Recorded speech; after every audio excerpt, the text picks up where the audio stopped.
तर हे आकाश कुठून चालू होते तुम्हाला माहिती आहे का? तर ह्या आकाशाची सुरुवात जी आहे ती आकाश ह्या जमिनीपासून.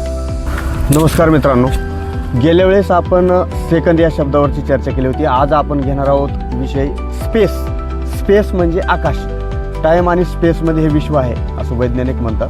तर ह्या सगळ्या गोष्टी आकाशामध्ये सामावलेल्या आहेत असं म्हणतात. तर हे आकाश कुठून चालू होते तुम्हाला माहिती आहे का? तर ह्या आकाशाची सुरुवात जी आहे ती आकाश ह्या जमिनीपासून ते अमर्याद अशा असंख्य अशा किलोमीटरच्या अंतरावर हे आकाशाचं एक स्वरूप आहे.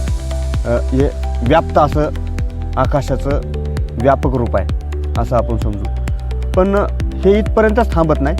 तर आपण त्या जमिनीपासून समजा खाली 1 किलोमीटर खोदलो किंवा 500 किलोमीटर खोदलो किंवा लाखो किलोमीटर जर आपण खोदलो तर तिथं देखील तिथला उपसा जर केला तर तिथं त्या ठिकाणी तिथं आकाश आहे. म्हणजे ह्या आकाशाची अमर्याद अशी एक उंची आणि खोली आहे.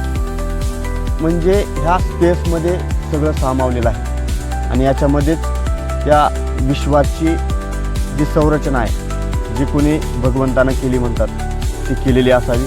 तर ह्याला आपण गणितामध्ये मांडू शकत नाही. अवकाशामध्ये कितीतरी आकाशगंगा आहेत. त्या प्रत्येक आकाशगंगेला एक सूर्य आहे असं अमर्याद असं या वैज्ञानिकांनी शोध लावलेला आहे. त्यावरून आपल्याला समजतं की हे जे विश्व आहे त्या विश्वाची व्याप्ती अमर्याद आपल्या बुद्धीच्या पलीकडे आहे असं म्हणता येईल. तर हे स्पेस लहान किती आहे याचं जर मोजमाप करायचं झालं तर आपण माशीच्या पाया इतकं किंवा मुंगीच्या किंवा ढासाच्या पाया इतकं असं जर म्हटलं तरी वावगं ठरणार नाही.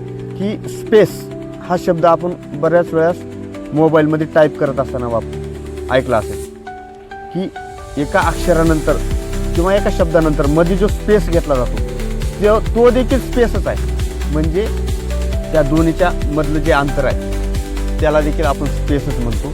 म्हणजे पुराणामध्ये वेदामध्ये आकाशाचे भरपूर 5 प्रकार सांगितलेले आहेत. तर 5 एलिमेंट्समधला म्हणजे पंचमहाभूतापैकी एक महाभूत आहे आकाश. तर त्याचे 5 प्रकार 5चे 25 प्रकार असे भरपूर प्रकार आहेत. त्याच्यामध्ये महद आकाश आहे, घट आकाश आहे, असं भरपूर त्याचा विस्तारानं त्याची मांडणी केलेली आहे आपल्या ऋषीमुनींनी. त्याच्यामध्ये आपल्याला जायचं नाही. पण ह्या आकाशाचा जर आपण विचार केला व्यापक असं स्वरूप आहे असं म्हणता येईल. तर ह्या आकाशाबद्दलची तुम्हाला माहिती कशी वाटली? माझ्या दृष्टीला जे पडलं ते मी तुम्हाला शेअर करण्याचा प्रयत्न केला आहे. धन्यवाद. काहीही होऊ शकतंय